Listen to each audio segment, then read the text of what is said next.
Like, share and subscribe because it is free. Marcus Chen wiped the sweat from his forehead as another warning klaxon echoed through the mining station's corridors. The life support readings on his tablet painted a grim picture: oxygen recyclers failing, water filtration offline, and the main reactor running on emergency power. 15 years of constant asteroid dust had finally taken its toll on Kepler 442c's aging systems. He'd been alone on the station for 3 weeks while his crew rotated back to Earth. Standard protocol called for evacuation when life support dropped below 60% efficiency. His systems were hovering at 38% and dropping fast. The toolkit in his hands felt inadequate against the magnitude of repairs needed. Every spare part had been requisitioned months ago, leaving him with salvaged components and improvised solutions. He'd already cannibalized 2 atmospheric processors to keep the third running, but it wouldn't hold much longer. Thunder cracked across the asteroid's surface as the solar storm intensified. Weather satellites had predicted a Class 7 electromagnetic event, but the reality was proving far worse. Communication arrays were completely fried, cutting him off from any hope of rescue until the storm passed in 72 hours. Marcus was elbow-deep in a cooling system manifold when his proximity sensors screamed. 3 ships were approaching through the storm, their hulls scarred by electromagnetic discharge. He recognized the designs immediately: a Vorthan maintenance vessel, a Thraxian cargo hauler, and what looked like a damaged Kelhari patrol craft. The lead ship's communication array crackled with static. "Human station, this is Merchant Captain Krina of the vessel Silent Prophet. Our ships require immediate shelter. We have wounded aboard and failing life support." Marcus glanced at his own failing systems. 3 alien ships meant at least a dozen individuals, possibly more. His station could barely sustain 1 person in its current state. But the storm outside would kill anyone caught in open space. "Copy, Silent Prophet. Bay doors are opening.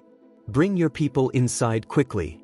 Within minutes, his cargo bay filled with alien voices and the hiss of emergency atmosphere seals. A tall, reptilian figure approached, Captain Krina, her scales dulled by exhaustion. Behind her, a young insectoid Vorthan struggled to support a bleeding Kelhari warrior. "Human, we appreciate your assistance," Krina said, her translator rendering formal tones. "Our ships suffered cascade failures in the storm. The young one's vessel lost main power, the warrior's ship took hull breaches, and my own cargo bay is venting atmosphere." The Kelhari warrior, Mordun, clutched a wound across his amphibious torso. "We can pay for repairs and shelter. Standard salvage rates." Marcus was already moving toward his medical kit. "Let's worry about keeping everyone alive first. Money comes later." The young Vorthan, who introduced himself as Zixtao, examined the station's systems with compound eyes that reflected technical expertise. "Your atmospheric processors are failing. With additional occupants, you have perhaps 18 hours of breathable air remaining. Then we'd better get to work." Marcus handed medical supplies to Krina. "Patch up your friend while I assess the damage to your ships." What he found in the cargo bay made his heart sink. All 3 vessels had suffered critical system failures that would normally require shipyard facilities to repair. The Vorthan ship's power core was completely dead, the Thraxian hauler had lost its entire environmental system, and the Kelhari craft was barely holding atmosphere through emergency patches. But Marcus had spent 15 years making impossible repairs with inadequate resources. While the aliens tended their wounded, he began stripping functional components from their damaged systems and integrating them with his station's failing infrastructure. "What are you doing?" Zixtao asked, watching Marcus jury-rig a Vorthan plasma conduit to his oxygen recycler. "Your power core is dead, but your plasma conduits are still functional. My recycler needs more power than I can provide, but if I route it through your conduit system, we can boost efficiency by 40%. The young engineer's mandibles clicked in amazement. "That should not work. The harmonic frequencies are completely incompatible." Marcus grinned, welding the connection with practiced precision. "That's what bypass regulators are for. See this? It dampens the frequency differential and converts the output to something my systems can handle. For the next 60 hours, Marcus worked without rest. He rerouted the Thraxian cargo hauler's water reclamation system to supplement his own failing filters. He used the Kelhari warrior's weapon power cells to provide backup power for critical systems. Most importantly, he taught his alien guests how to perform the repairs themselves. Zixtal proved an eager student, absorbing Marcus's unconventional engineering techniques with fascination. In Vorthan academies, we are taught that incompatible systems cannot be integrated. You seem to specialize in making them work together. Engineering isn't about having perfect parts, Marcus explained, showing the young alien how to fabricate a replacement valve from scrap metal. It's about solving problems with whatever you have available. Sometimes the best solution is the one that shouldn't work but does anyway.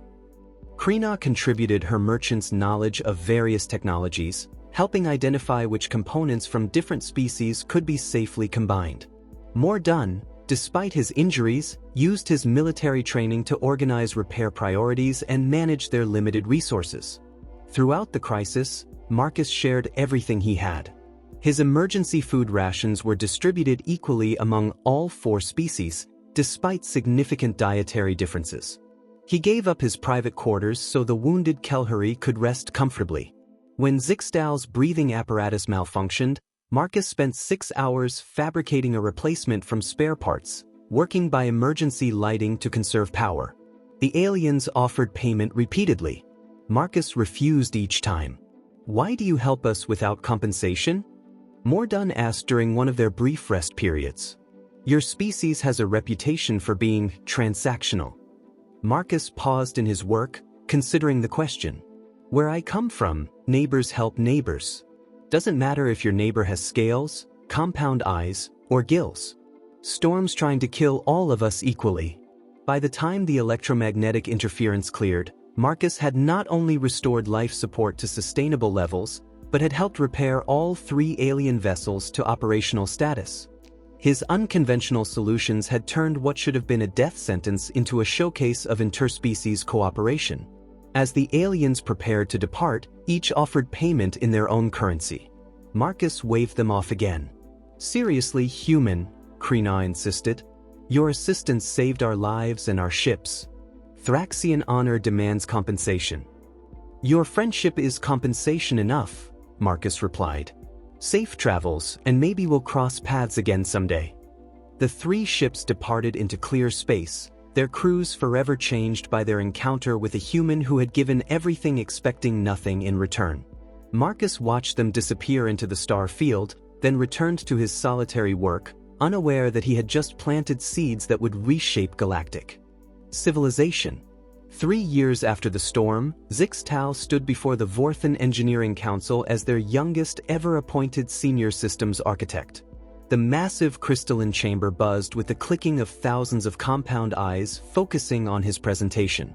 His homeworld's infrastructure was collapsing, centuries-old atmospheric processors failing across 12 major cities, threatening 40 million lives. "The traditional solution requires 18 months and resources we do not possess," Elder Vexran announced, her ancient mandibles trembling with age. "Our manufacturing capabilities cannot produce replacement components in time." Zixtal activated his holographic display, showing a crude but functional design. "There is another way. A human showed me how to make incompatible systems work together. We can use salvaged mining equipment, atmospheric scrubbers from decommissioned ships, even industrial cooling systems from our factories." The council erupted in skeptical chittering. "Primitive jury rigging," one elder dismissed. "Vorthan engineering standards exist for reasons." "Human engineering standards exist for results," Zixtal countered. He began implementing Marcus's techniques across the failing infrastructure. Within 6 months, every major city was breathing clean air through improvised but functional systems that cost 1/10 the traditional solution. The council named it the Integrated Systems Revolution. Zixtal called it Thinking Like Marcus Chen. News of the infrastructure miracle spread through Vorthan space, carrying with it the story of the human engineer who had taught their youngest architect to see beyond conventional limitations. Trade delegations visiting other Vorthan worlds heard the tale, carrying it to their own species with each commercial exchange. Meanwhile, Captain Krina had transformed the Silent Prophet into the most successful independent trader in 3 sectors. Her secret wasn't superior cargo or faster routes. It was her reputation for helping stranded vessels regardless of species or payment ability. Every rescue, every act of assistance, came with the same story. "A human once saved my crew during the worst storm in recorded history," she would tell grateful captains. Marcus Chen taught me that neighbors help neighbors, no matter how different they might be. Her trading posts became informal embassies where dozens of species mingled freely. Traditionally xenophobic races found themselves working alongside ancient enemies, united by stories of human kindness. The Zulhari, who had maintained strict isolation for centuries, began allowing limited trade after hearing Krina's account of Marcus sharing his last rations with complete strangers. The Thraxian Trade Confederation officially adopted Neighbor's Honor as their highest commercial rating, reserved for traders who consistently helped others without expectation of profit. Within 5 years, the term had spread to over 200 trading worlds, becoming galactic shorthand for exceptional character. But it was General Mordun who gave the story its most powerful platform. Having risen to command the entire Kelhari Defense Force, he implemented radical changes in military doctrine based on principles he'd learned during those 3 desperate days. Traditional warfare focuses on overwhelming force and tactical superiority, he explained to the assembled officers of the Galactic Defense Coalition. Human strategy emphasizes adaptability and cooperation. Marcus Chen defeated impossible odds not through superior firepower, but by making allies of strangers and solutions from scraps. His new doctrine emphasized multi-species cooperation and resource sharing. When the hegemony wars erupted along the Outer Rim, coalition forces using Mordun's human flexibility protocols achieved victory after victory against numerically superior enemies. Each triumph generated more interest in the human engineer whose improvised repairs had inspired these revolutionary tactics. The story evolved with each telling. Marcus Chen became Marcus the Engineer, then Marcus the Lifebringer, then simply the human who gave everything. Details expanded and transformed. The 3-day storm became a week-long siege against cosmic forces. The failing mining station became a colony of thousands facing extinction. Marcus's jury-rigged repairs became miraculous feats of engineering that violated known physics. Young aliens across the galaxy began pilgrimages to human space, seeking to learn from these legendary problem solvers. Most returned disappointed by the reality of human civilization: no miraculous technologies, no superhuman abilities, just ordinary people doing ordinary work with extraordinary determination. The disconnect between legend and reality only enhanced the mystique. If humans could achieve such greatness through simple determination and kindness, what did that say about the potential within every sentient being? Academy instructors began using Human's Honor as the highest praise for cadets who showed exceptional character. Diplomatic negotiations invoked Chen's precedent when seeking mutually beneficial solutions. Children's stories featured brave humans helping alien friends through impossible odds. The 3 original witnesses found themselves transformed as well. Zix Tao became the most influential engineer in Vorthan history.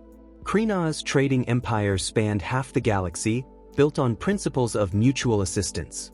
Mordun's military innovations ended 3 major conflicts and prevented dozens of others. Yet they never forgot the quiet human who had taught them these revolutionary concepts. In their private chambers, each maintained a small shrine, a piece of salvaged metal from Marcus's repairs, a reminder of the day their understanding of civilization fundamentally changed. The legend of Marcus Chen spread through quantum communication networks, trade route gossip, and military dispatch channels. It became the foundation story for the new galactic age of cooperation, inspiring countless acts of interspecies kindness and mutual aid. None of the billions who heard the story could have predicted that 15 years later, their collective gratitude would mobilize the largest rescue fleet in galactic history. The seeds of legend, planted in a single act of selfless engineering, were about to bloom into something that would reshape the balance of power among the stars. But Marcus Chen, working alone on his mining station among the asteroids, remained completely unaware that his simple act of neighborly kindness had fundamentally altered the trajectory of galactic civilization. He continued his quiet work, helping whoever needed assistance, never imagining that his name had become synonymous with the very best of what sentient beings could achieve when they chose cooperation over conflict. The explosion that tore through New Olympia's outer ring threw Marcus Chin against the command center's reinforced viewport. 43 years old now, his hair streaked with premature gray from decades of radiation exposure, he pulled himself upright as another wave of plasma fire lit up the asteroid field around his station. "Station Commander, we've got hull breaches on levels 7 through 12, his chief engineer reported over the comm. "Ravager pirates have us completely surrounded. 18 heavy cruisers and at least 40 fighter craft." Marcus watched the Ravager fleet position itself in a perfect siege formation. These weren't desperate raiders looking for easy salvage. This was a coordinated military operation designed to capture New Olympia's strategic mining operation intact. The station housed 50,000 colonists, including families who had called this place home for generations. "How long until the relief fleet arrives?" Marcus asked, though he already knew the answer would crush what little hope remained. 6 hours minimum, sir. Admiral Reeves is pushing the engines hard, but they're coming from the Centauri sector. 6 hours. The Ravagers would breach their defenses in 2. Begin full evacuation protocols. All non-essential personnel to the escape pods. Priority goes to families with children. Marcus moved to the central command console, his fingers dancing across controls he'd operated for the past 8 years. "And get me an open channel to all frequencies." The Ravager commander's voice crackled through the speakers, distorted by jamming equipment. "New Olympia Station, this is Captain Vexthal of the Ravager Alliance. Surrender your mining operations and valuable personnel. Resistance will result in total station destruction." Marcus ignored the transmission and activated his emergency beacon. The message would propagate through quantum relay networks across known space, though he doubted anyone could respond in time. "This is New Olympia Station, Station Commander Marcus Chen requesting immediate assistance. We are under attack by Ravager forces. 50,000 civilian lives at risk. Any vessels capable of rendering aid, please respond." The transmission faded into the cosmic background noise, carrying with it the desperate hope of a man who had spent his career helping others and now found himself in desperate need of help. 1,200 light-years away, Admiral Zixtal of the Vorthan engineering fleet was reviewing supply manifests when his communication officer began clicking frantically. "Admiral, priority distress signal from human space." The name is Marcus Chin. Zixtal's compound eyes focused instantly. That name had defined his entire career, shaped his understanding of engineering, inspired every innovation he'd ever achieved. The human who had taught him to see beyond conventional limitations was in danger. "All ships, emergency jump to coordinates transmitted. Maximum speed." His mandibles clicked rapid-fire orders. "Signal the Defense Coalition. Tell them Marcus Chin needs help."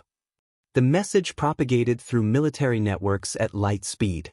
On Thrax Prime, Captain Krina was negotiating a trade agreement when her personal communicator buzzed with an emergency code she hadn't used in 15 years. She read the message twice, her scaled hands trembling.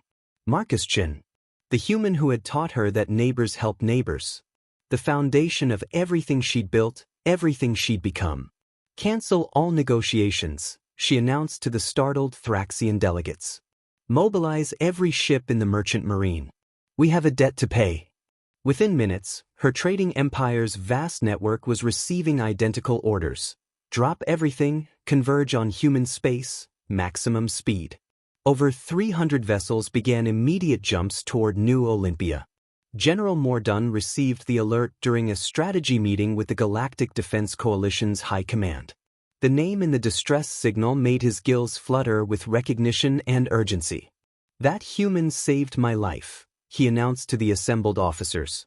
"Everything we've learned about cooperation, every victory we've achieved using flexible tactics, it all began with Marcus Chin." The coalition's combined fleets began mobilizing across 17 sectors. Kelhari battle groups, Thraxian defense squadrons, Vorthan engineering vessels, Even the reclusive Zulhari contributed ships they'd kept hidden for centuries. But the response went far beyond military channels. The legend of Marcus Chen had spread through civilian networks, cultural exchanges, and academic institutions. When news broke that the human who gave everything was facing annihilation, the galaxy responded with unprecedented unity. Mining guilds dispatched their heaviest haulers equipped with industrial weapons. Scientific expeditions abandoned research missions to join the growing fleet. Independent traders who had never seen combat armed their vessels and plotted jump coordinates for New Olympia. The Hegemony War's veterans, trained in Mordun's flexibility protocols, recognized the debt their military doctrine owed to one human's improvised repairs. Elite units requisitioned the fastest ships available and began emergency jumps across half the galaxy. Within 3 hours, the largest rescue fleet in recorded history was converging on a single set of coordinates. 847 vessels from 23 different species, representing every major faction and dozens of independent groups, all united by stories of a human engineer who had once shared his last rations with strangers. Marcus knew none of this as he coordinated New Olympia's desperate defense. His security forces were vastly outgunned, his shields failing under concentrated fire. The evacuation was proceeding too slowly. Thousands of colonists would still be aboard when the Ravagers breached their final defenses. "Commander, we're detecting massive hyperspace distortions," his sensor operator called out. "Something big is coming." The first ships dropped out of hyperspace like avenging angels. Vorthan engineering vessels bristling with improvised weapons. Thraxian trade ships converted into mobile fortresses. Kelhari warships in perfect battle formation. Then came the second wave. And the third. And the fourth. Marcus stared through the viewport at the impossible sight unfolding before him. Hundreds of ships, thousands of ships, filling the asteroid field with friendly signatures. Species that had never cooperated were flying in perfect formation. Ancient enemies were coordinating their attack patterns against the Ravager fleet. "This is Admiral Zixtal of the Galactic Response Fleet," came the transmission that would echo through history. "Marcus Chen, your neighbors have come to help." The Ravager fleet lasted exactly 18 minutes against the combined alien armada. Marcus watched through New Olympia's viewports as coordination between species that had historically been enemies unfolded with military precision that defied everything he knew about galactic politics. Vorthan engineering ships provided shield harmonics while Kelhari battlecruisers delivered devastating firepower. Thraxian vessels used their superior sensors to coordinate targeting solutions across the entire fleet. When the last Ravager ship limped away in defeat, Marcus found himself staring at the largest gathering of alien vessels in recorded history, all floating peacefully around his mining station like protective guardians. "Commander Chen," came Admiral Zixtal's voice over the communications array. "Permission to come aboard. There are some old friends who would like to see you." An hour later, Marcus stood in New Olympia's main docking bay watching 3 figures emerge from the Vorthan flagship's shuttle. He recognized them immediately despite the 15 years that had passed: the young insectoid engineer, the reptilian trader, and the wounded amphibian warrior he had helped during that terrible storm. Zixtal approached first, his compound eyes reflecting the same curiosity they had shown decades ago, though now tempered with the confidence of command. "Marcus Chen, you probably do not remember us." "Remember you?" Marcus laughed, genuine warmth filling his voice. "Zix, you nearly electrocuted yourself trying to repair my oxygen recycler. Krina, you insisted on paying me with Thraxian crystals I had no use for. And Morden, you kept apologizing for bleeding on my deck plating." The 3 aliens exchanged glances that spoke of shared wonder. Their legend had indeed begun with this unassuming human who remembered their individual struggles rather than their current prestigious ranks. "We need to explain why so many came," Krina said, her translator carrying emotional undertones that hadn't existed in their earlier models. "Your kindness during the storm changed everything for us. Zixtal revolutionized engineering across 12 worlds using techniques you taught him. I built a trading empire on principles you demonstrated. Mordun ended 3 wars with tactical flexibility you inspired." Marcus looked puzzled. I just shared some food and helped fix your ships. Anyone would have done the same. No, Mordun said firmly. Anyone would not have done the same. Most beings help their own species first, allies second, strangers last. You helped strangers first, expecting nothing in return. That story spread across 200 worlds. Through the docking bay's transparent aluminum windows, Marcus could see the massive fleet maintaining perfect formation. Ships from species he'd only read about in xenological textbooks floated alongside vessels from civilizations he'd never heard of. They all came because of something I did 15 years ago? Marcus asked, genuine confusion in his voice. They came because your story became the foundation for a new kind of galactic civilization, Zixtal explained. Engineering academies teach Chen's principles of adaptive problem-solving. Trade guilds operate under neighbors' honor protocols. Military doctrines emphasize the cooperation you demonstrated. Over the next several hours, Marcus toured the fleet that had saved his station. Each ship's captain had a story about how the legend of Marcus Chen had influenced their world. The Zulhari commander explained how his isolationist species had opened trade relations after hearing about human generosity. A young hegemony officer described how human flexibility protocols had saved her homeworld during the recent wars. The scale of it overwhelmed him. His simple act of sharing resources during an emergency had somehow rippled across galactic civilization, inspiring cooperation between species that had been enemies for millennia. We would like to formalize this response, Admiral Zixtal announced during the fleet commander's meeting. The Chen Accords, a mutual defense treaty ensuring that no member world faces extinction alone. Marcus held up his hand. If you're going to name a treaty after what happened out there, don't name it after me. Name it after what actually mattered. He gestured toward the diverse gathering of alien officers. Call them the Neighbor Accords. That's what this is really about, neighbors helping neighbors. The treaty signing took place aboard New Olympia, with representatives from 23 species affixing their marks to a document that would reshape galactic politics. The Neighbor Accords established the first truly inclusive mutual aid agreement in known history, guaranteeing that distress calls would be answered regardless of species, political affiliation, or ability to pay. As the massive fleet began dispersing to their home systems, several ships remained behind to establish permanent patrol stations around New Olympia. The mining station that had once been a remote outpost was now a crucial hub in the galaxy's new cooperative network. Marcus returned to his normal duties, changed by the experience but still fundamentally the same person who had shared his last rations with strangers. The legend would continue growing, but he remained focused on practical problems and immediate needs. 3 weeks later, a small Rigelian trader sent a distress signal from the outer asteroid belt. Their environmental systems had failed, and they were facing slow suffocation in the void. Marcus dispatched a rescue shuttle without hesitation, personally leading the repair team. As he worked to jury-rig their life support using salvaged components and creative engineering, the grateful Rigelian captain asked why humans were so willing to help strangers. Marcus paused in his welding, considering the question that had defined his entire adult life.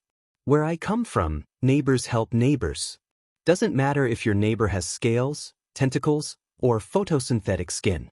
We're all just trying to survive out here among the stars. The young Rigelian engineer watching the repairs would later tell this story to his home colony. The colony would share it with visiting traders.